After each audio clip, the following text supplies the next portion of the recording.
Welcome to Mindfulness with Marcia, and welcome to the month of May. It seems like just yesterday, like over my shoulder, that we were all trying to bear down with the winter weather and wondering if we were ever going to see May, ever see any warm weather. And here it is. We made it, my friends. We made it. Well, we've been talking about why practice mindfulness. What kinds of insights can we gain by practicing mindful living? And so I to put together five, I call it the big five things that I found when I looked at what different people that have been practicing mindfulness for either a teeny amount of time or for decades in their life, as well as in my life, because I wanted to make sure that, yeah, this is something common to me as well as to others.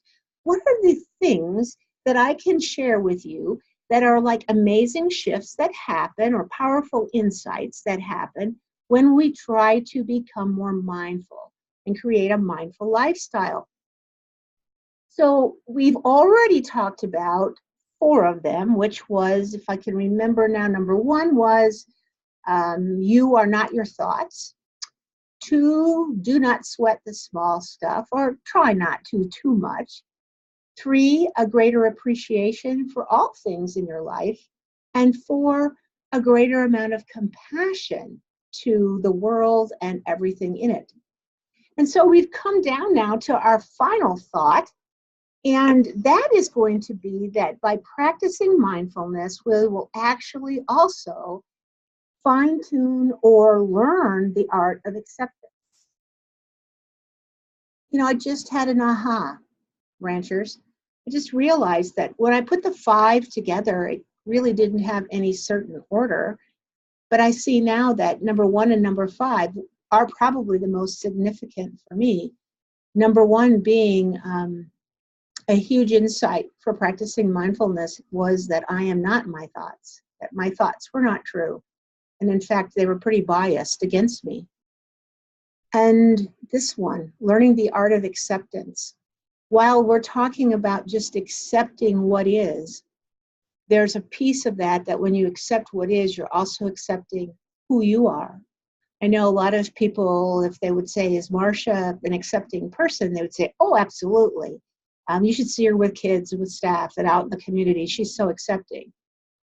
Well, I was able to do that for others, but somehow, oftentimes, I wasn't accepting of myself when I would make the same mistakes or when I would do the same things that I would accept in other people.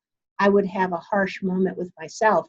And I think a lot of that was because of all those untrue, biased thoughts. So anyway, that was just a little side bird walk, but I just realized at this moment that those were the two that I would say are probably the most insightful in the five that I have noticed in my practice in the past 3-4 years. So when we talk about the art of acceptance, we spend a lot of our day fighting the present moment. If you really think about it, we don't live in it. We don't accept it. We fight it. And we should be able to say, no, I'm accepting of what's happening right now. But think about this with me. Our thoughts are full of things like, I like this, and I don't like that. And I want more of this, and I want that to go away, or that person to go away. And we miss out on experiencing the present moment when we spend all of our energy constantly judging what I want, what I don't want, how it should be. Those are all judgments. We're spending a lot of energy there. You see, with mindfulness, we accept whatever is present, the good, the bad, the ugly, because that's what it is.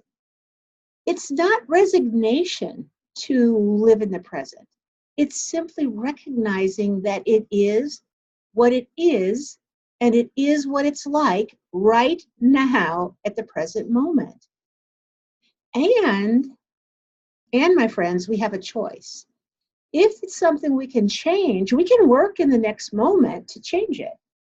But if it's not something we can change, and there are many things in life that we cannot change, but we can soften into it to accept it, even if we don't like it. Accepting it and not liking it are not the same thing.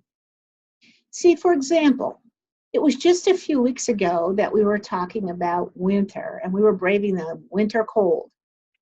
And if you think back with me, when we stepped outside into the cold winter day, we personally can't change the wind chill.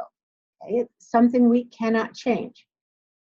But instead of softening into it and accepting that it's downright cold, if we tighten our bodies and we try to resist the cold and we just feel grumpy about it, we're actually constricting our blood flow, and we will actually feel colder in that restriction of blood flow.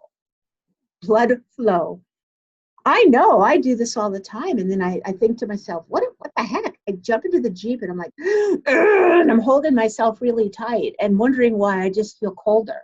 Well, it is a physical phenomena that you're constricting that blood flow. So if you release, you go, okay, release. It's cold. I get it, but I'm going to accept it. That's how it feels right now. I'm not going to try to clinch or change it. Well, the temperature remains the same, but we actually begin to warm up and feel different about the present moment. You see, mindfulness doesn't eliminate the stressors from your life. Oh yeah, your children will still throw tantrums, and people will cut you off in traffic, and the winters in North Dakota will still be cold. That's all the parts that don't change. But a lot of things do change. Because with mindfulness, you discover, as John Kabat-Zinn writes, who is considered the father of the modern day mindfulness practice.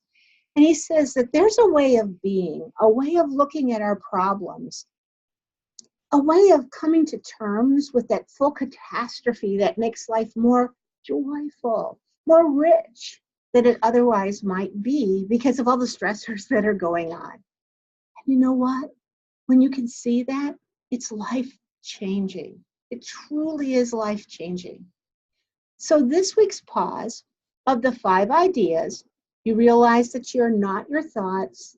Don't sweat the small stuff. Have greater appreciation and compassion in the world, and the art of acceptance. Where's the question I'm asking now? Would you like to start? Maybe you've just been listening to these Mindfulness with Marsha segments, but you really haven't started to actually practice making any changes to have a mindful lifestyle. Of those 5, which seem to be an easy entrance if you wanted to start today, this next moment after Mindfulness with Marsha ends.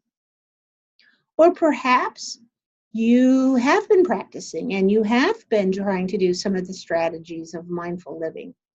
Which one of the 5 would you say is a priority right now that you'd like to gain more insight into?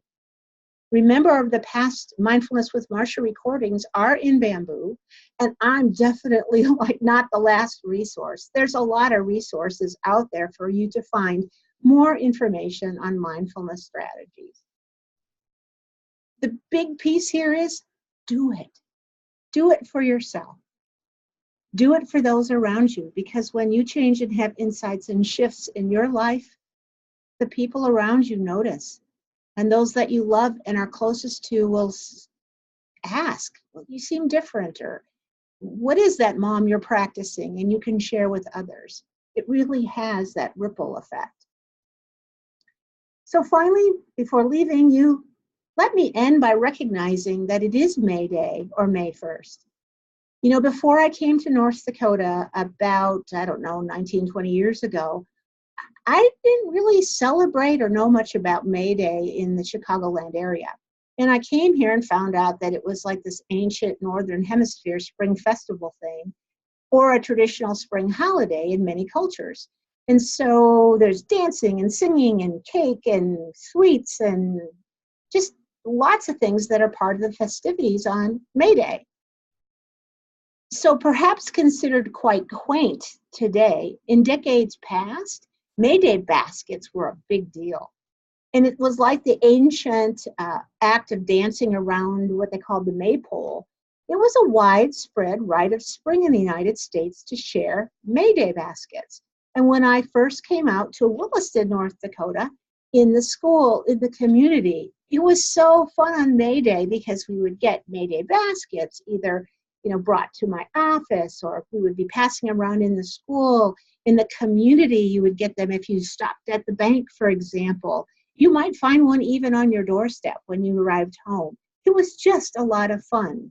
So in that tradition, and in the spirit of mindfulness too, how about if today you reach out and make somebody's May Day really special? You don't have to go out and buy anything. You can have just a genuine smile, a thoughtful compliment, or maybe there's like this little secret blessing you can do, a little task that you know that you can do for somebody else and not even tell them that you did it. And of course, I have to mention that May Day would be a great time to show loving kindness to someone very special. Yourself. Loving kindness to yourself. Joy to yourself for being. Joy for yourself that today, on this May Day, at this time, at this present moment, you love yourself and are willing to be kind and self-caring. So until next time, please be well.